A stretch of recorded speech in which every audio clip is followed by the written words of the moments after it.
우리는 인생에서 문제가 없기를 간절히 바라지만 인생은 문제의 연속이고 그 문제를 피하고 싶다고 해서 피할 수 없는 것이 우리가 마주한 현실입니다. 초점은 찾아오는 문제를 통해서 성숙하느냐 주저앉느냐는 것입니다. 그러므로 우리 인생에 있어서 가치 없고 무의미한 시간들은 없습니다.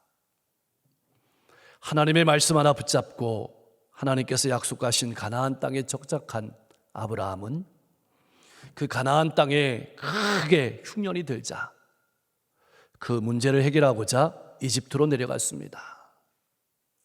그러나 걱정이 하나 있었습니다. 아내가 너무 예뻐서 이집트 사람들에게 아내를 빼앗기고 자기는 죽을 수 있다는 걱정에 이집트 사람들이 물으면 오누이라고 말하라고 시켜서 자기의 안전을 확보하려고 했습니다. 그러나 아브라함은 자기가 한 말로 인해서 이집트의 왕 바로가 아내를 데려갔고 그 대가로 노비와 많은 가축을 얻게 되었습니다. 꼼짝없이 아내를 빼앗기고 이러지도 저러지도 못하는 처지에 놓이게 되었습니다. 힘으로도 지혜로도 어쩔 수 없는 처지에 놓였을 때 하나님께서 바로의 집에 큰 재앙을 내리심으로 바로가 사실을 알고 아브라함을 불러서 왜 우리를 속였느냐고 책망하며 아내와 모든 소유를 순순히 보내주었습니다. 만약 하나님께서 개입하지 않으셨다면 하나님의 약속도 물거품이 되고 아브라함의 인생도 이것으로 끝장날 뻔했습니다. 이집트에서 벌어진 문제는 이처럼 사람은 연약해서 실패하고 넘어져도 하나님은 절대로 실패하지 않으신다는 말씀을 우리의 마음에 새겨주고 있습니다. 우리는 연약함에도 하나님의 약속은 반드시 이루어진다는 말씀을 분명하게 선포하고 있는 것입니다. 자기 꾀에 자기가 속아 아내도 잃고 하마터면 모든 게 끝장날 뻔한 이집트에서 살아 돌아오는 아브라함의 마음은 어떤 마음이었을까요? 또 그런 남편을 바라보며 길을 걷는 아내의 마음은 어떤 마음이었을까요? 아브라함은 이 사건을 통해서 무엇을 배웠을까요? 분명한 것은 이 사건이 앞으로 아브라함이 살아가는 인생에 모든 문제를 만날 때 중요한 기준이 되었다는 것입니다. 그런 의미에서 1절 말씀에 보면 이집트에서 올라갔다라고 말하고 있습니다. 이 말은 단순히 공간을 이동했다는 말이 아닙니다. 신앙이 성장했다는 말입니다. 하나님의 말씀을 떠나 살던 삶에서 하나님의 말씀을 따라 살아가는 삶으로 아브라함의 신앙이 성장했다. 2절 말씀에 보면 풍부했다는 표현이 나옵니다. 이 말은 단순히 부자가 됐다는 표현이 아닙니다. 하나님께서 복 주셨다는 말씀이고 하나님이 약속을 지키셨다는 뜻입니다. 하나님의 말씀이 반드시 응답된다는 뜻입니다.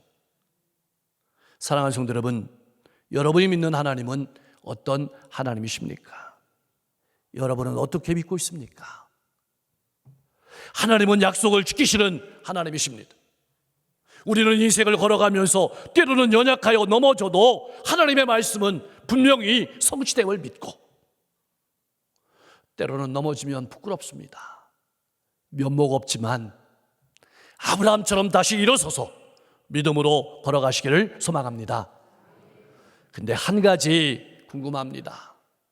3절 말씀을 보면 이집트에서 나와서 베델로 이동했습니다. 적지 않은 거리입니다. 300km 정도 되는 거리를 아브라함은 이동했습니다. 많은 짐승을 이끌고 가기에는 너무나도 먼 거리입니다. 왜 그렇게 먼 거리를 갔을까요? 그것은 아브라함이 가나안 땅에 도착해서 처음으로 하나님께 예배드린 장소였습니다. 거기서 다시 하나님께 예배를 드립니다. 4절 말씀에 처음으로 오라는 말은 아브라함이 신앙을 다시 시작했다는 말이기도 합니다. 무엇을 말씀하고 싶으신 것일까요? 말씀을 떠나서 자기의 힘에, 자기의 생각에 의지하던 삶에서 하나님의 말씀을 따라 살아가는 삶으로 돌아왔다는 것입니다. 예배의 자리를 떠났다가 예배의 자리로 돌아왔다는 뜻입니다. 하나님을 떠나 살던 삶에서 하나님의 은혜를 받는 예배의 자리로 돌아왔다는 뜻입니다. 오늘 우리에게 필요한 것이 무엇일까요?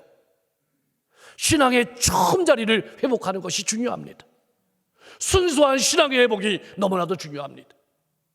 기도의 자리, 찬송의 자리, 은혜 받는 자리 회복할 수 있기를 소망합니다.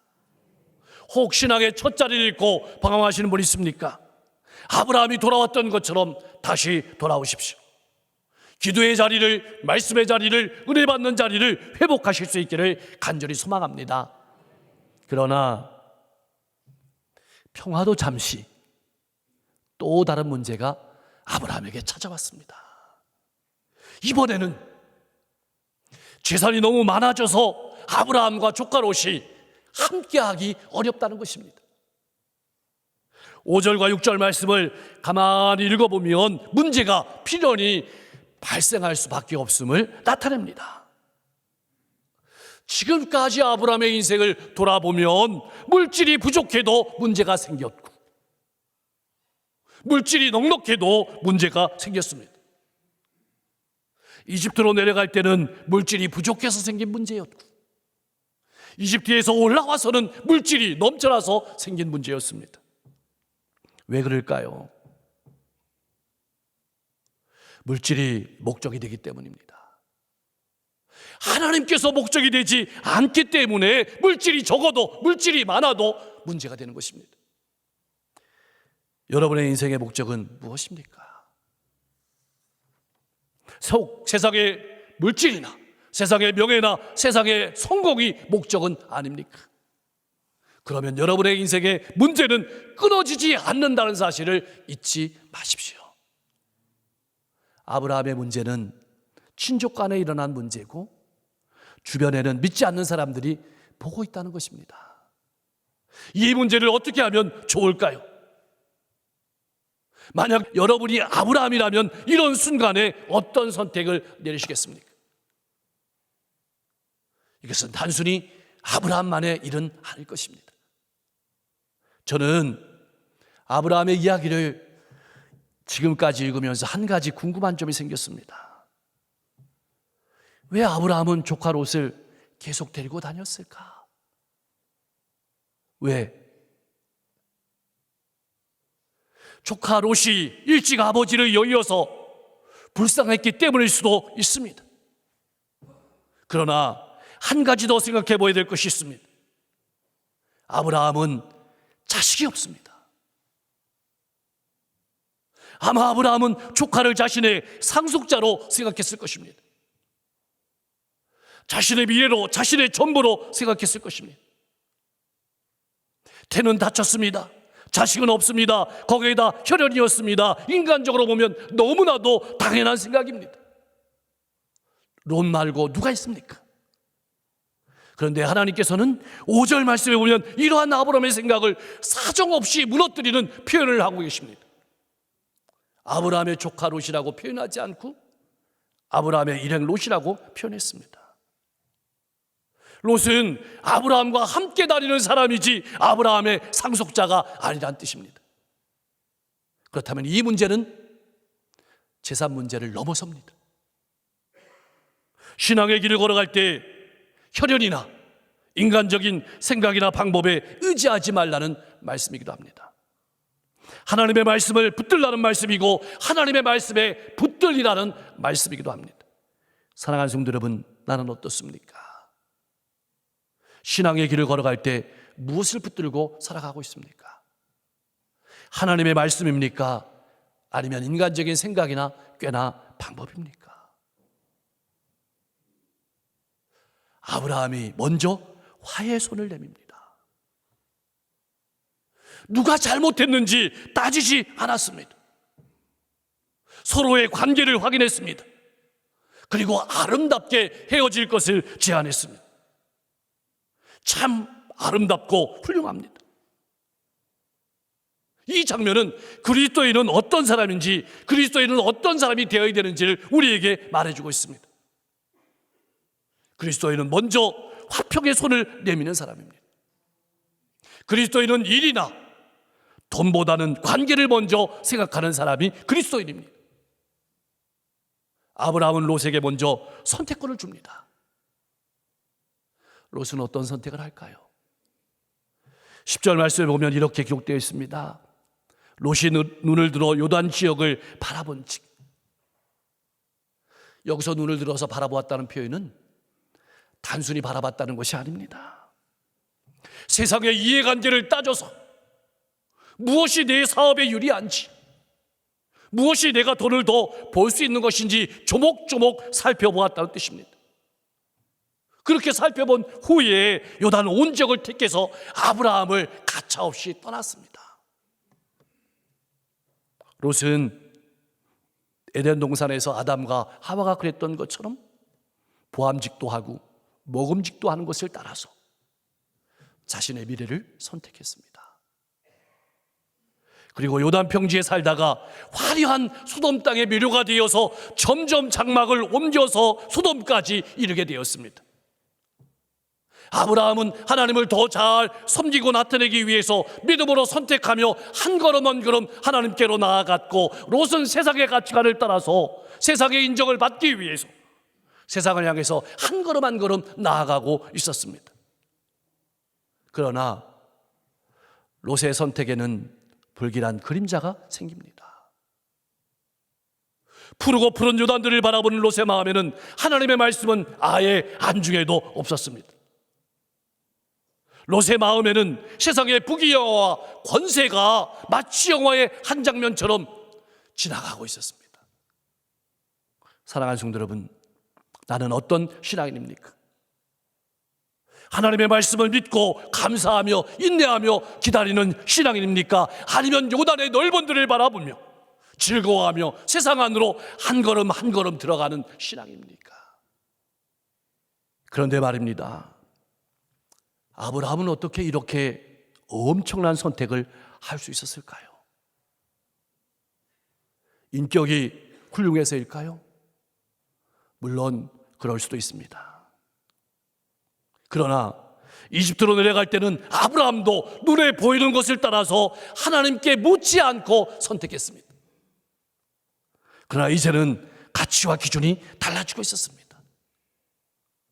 하나님의 영광을 바라보고 하나님께서 내 인생의 주인이신 삶으로 인생이 옮겨가고 있었습니다. 믿음의 사람으로 성숙해 갔다는 말입니다. 왜냐하면 하나님께서 주신 약속의 말씀을 믿고 붙들었기 때문입니다. 그런 아브라함을 하나님께서 지켜주시고 복을 주셨습니다. 사랑하는 성도 여러분, 신앙이란 무엇일까요? 신앙생활이란 무엇일까요? 무엇을 조금 잘하거나 훌륭해지는 것이 아닙니다. 그것은 기준을 옮겨가고 가치관이 달라지는 것이 신앙생활입니다. 이제 하나님께서는 아브라함과 롯을 분리시키셨습니다. 지금까지 같은 공간에서 밥을 먹고 고생하며 함께 걸어왔지만 한 사람은 자기를 나타내기 위해서 그 길을 걸어갔고, 또 한 사람 아브라함은 하나님의 말씀을 따라 하나님을 나타내기 위해서 그 길을 걸어갔습니다. 아브라함은 점점 올라가는 사람이 되었고 롯은 점점 내려가는 사람이 되었습니다. 나는 어떤 삶을 살아가고 있습니까? 점점 올라가는 삶입니까? 점점 내려가는 삶입니까? 뽀얀 가축대의 먼지를 일으키면서 떠나가는 롯을 바라보는 아브라함의 마음은 어땠을까요? 롯은 조카이자 아들이었습니다. 자신의 전부였고 자신의 미래였습니다. 그런 조카 롯이 물질 문제로 떠나갔습니다. 돈 앞에서는 혈연도 그동안의 정도, 사랑도 모두 무너져 내렸습니다. 착잡한 마음입니다. 롯이 떠나자마자 하나님께서 아브라함에게 나타나셔서 말씀하십니다. 14절에서 17절 말씀입니다. 이렇게 기록되어 있습니다. 너는 눈을 들어 너 있는 곳에서 북쪽과 남쪽 그리고 동쪽과 서쪽을 바라보라. 보이는 땅을 내가 너와 내 자손에게 주리니 영원히 이르리라. 내가 내 자손이 땅의 띠끌 같게 하리니 사람이 땅의 띠끌을 능히 셀 수 있을진데 내 자손도 세리라. 너는 일어나서 그 땅을 종과 행으로 두루 다녀보라. 내가 그것을 내게 주리라. 땅에 대한 약속, 후손에 대한 약속은 이미 주신 약속 아닙니까? 맞습니다. 그런데 주의 깊게 살펴봐야 될 것은 점점 더 구체화되고 있습니다. 처음에는 땅을 주겠다고 말씀하셨는데 이제는 동서남북으로 보이는 넓은 땅을 주겠다고 말씀하십니다. 큰 민족을 이루겠다고 하셨는데 이제는 땅에 띠끌처럼 주시겠다고, 종과 행으로 두루 다녀보라고 하십니다. 우리는 왜 아브라함이 그렇게 장막을 옮기면서 살았는지 이제 이해가 됩니다. 그 땅에 대한 소유권을 나타내라는 뜻입니다. 하나님의 말씀은 점점 더 구체적이 되어갔고 점점 더 실현돼 가고 있었다는 뜻입니다. 자, 또 아브라함은 다시 하나님의 말씀을 따라서 헤브론에 있는 마므레 상수리 숲으로 이주했습니다. 헤브론은 교제라는 의미를 가지고 있고 마므레는 비전이라는 의미를 가지고 있습니다. 아브라함은 그곳에서도 하나님께 예배를 드렸습니다. 하나님과 교제하면서 하나님의 말씀에 순종하는 법과 하나님의 뜻을 바라보는 법을 배우면서 인내하며 기다리고 있었습니다. 사랑하는 성도 여러분, 나는 가는 곳마다 어떤 흔적을 남기며 살아가고 있습니까? 그리고 이제 아브라함은 그곳에 정착해서 하나님을 섬기며 믿음의 삶을 살아가고 있었고, 조카 롯과 물질로 말미암아서 어려움이 있었지만 잘 극복하고 믿음의 사람으로 한층 더 성숙해가고 있었습니다. 아브라함은 묻지 않았습니다. 왜 자신을 그렇게 그곳으로 인도하셨는지, 왜 이렇게 고달픈 삶을 살아가야 되는지, 하나님께서도 앞으로 아브라함을 어떻게 인도하실지, 또 어떤 문제나 어떤 고난이 있을지 말씀하지 않으셨습니다. 분명한 것은 아브라함과 함께 하시고 아브라함을 지키시고 아브라함을 통해서 말씀을 이루어 갈 것이라는 사실입니다. 사랑하는 성도 여러분, 여러분에게는 언제나 여러분을 떠나지 아니하시고 묵묵히 동행하는 친구가 있습니까? 하나님께서 우리를 그렇게 신앙인으로 세워가십니다. 사랑하는 성도 여러분, 여러분이 믿는 하나님은 어떤 하나님이십니까? 아브라함의 하나님은 아브라함이 위기를 맞을 때마다 길을 열어주셨습니다. 약속을 확인하시고 새롭게 약속을 주셨습니다. 아브라함의 아버지 데라가 가나안으로 가는 여정을 포기했을 때 아브라함에게 찾아오셔서 약속을 주시며 동행하셨습니다. 이집트에서는 아내를 지켜주시고 생명을 살려주시고 약속대로 거부가 되게 하셨습니다. 조카와의 재산 문제가 발생했을 때에는 양보할 수 있는 믿음을 주셨고, 허탈해하는 아브라함에게 다시 약속을 확인해 주셨으며 이 땅의 주인으로 마음껏 다녀보라고 힘을 주셨습니다. 계속 찾아오시고 약속을 확인해 주시며 격려해 주시는 하나님이셨습니다. 그럼 언제 아브라함은 열국의 아버지가 될까요? 언제? 얼마나 더 기다려야 될까요? 얼마나 더 기다려야 이 약속의 말씀이 이루어질까요? 아니, 이루어지기는 할까요? 하나님께서는 아브라함에게 많은 약속을 주셨습니다. 그러나 그 모든 약속은 현실감이 없어 보입니다. 자식도 없습니다. 자식을 낳을 수 있는 나이도 아니었습니다. 만약 이 하나님의 말씀을 이웃에게 전했다면 이웃은 아브라함을 두려워하지 않았을 것입니다. 비웃었을 것입니다. 하나님을 믿는다는 것이 이처럼 누군가에게는 비웃음을 살 수도 있습니다. 그러나 하나님의 말씀을 믿고 기다리면 그 비웃음이 하나님을 경외하는 마음으로 바뀔 그날이 반드시 온다는 사실을 믿고 살아가실 수 있기를 소망합니다. 자, 그렇다면 우리가 살아야 될 삶은 어떤 삶일까요? 우리에게 찾아오는 문제와 아픔, 그리고 그 고난을 통해서 하나님께로 돌이키는 선택을 하며 살아야 합니다. 인간적인 감정과 생각을 내려놓고 하나님의 말씀을 따라 묵묵히 인내하며 기다리는 삶이 신앙의 삶입니다. 근데 우리가 잘 아는 것처럼 이렇게 훌륭한 믿음의 선택을 한 아브라함도 또 인간적인 선택을 했습니다. 롯과 헤어진 이후에는 엘리에셀을 상속자로 생각했습니다. 엘리에셀은 종입니다. 똑똑하고 지혜로운 종입니다. 똑똑함과 지혜에 기댄 것입니다. 이후에는 기다리지 못하고 아내의 이야기를 듣고 첩 하갈을 통해서 이스마엘을 얻었습니다. 우리가 잘 아는 것처럼 얼마나 고통스러운 미래가 그 앞에 있는지 우리는 이미 알고 있습니다. 인내하며 기다리지 못한 인간적인 생각이었습니다. 분명한 것은 아브라함도 하나님의 뜻을 바라보며 믿음으로 인내하며 기다렸지만 오늘 말씀을 몇 번 더 읽어보면 정말 기다린 분은 아브라함이 아니라 하나님이셨습니다. 아브라함이 넘어질 때마다 믿음으로 일어서기를, 그리고 성장하고 성숙하기를 기다려 주셨습니다. 그리고 아브라함을 통해서 이삭을 주셨고 그 아브라함의 후손을 통해서 예수 그리스도를 이 땅에 보내주셔서 수많은 영혼들이 예수 그리스도를 믿음으로 말미암아 구원을 받는 하나님의 약속의 말씀이 이루어졌습니다. 이제는 우리 차례입니다. 아브라함을 기다려주신 하나님께서도 우리도 믿음이 성장하고 성숙하기를 기다려주시며 우리를 통해서도 놀라운 구원의 역사를 이루어 가실 줄로 믿습니다. 때로는 부족하고 연약해서 넘어지기도 할 것입니다.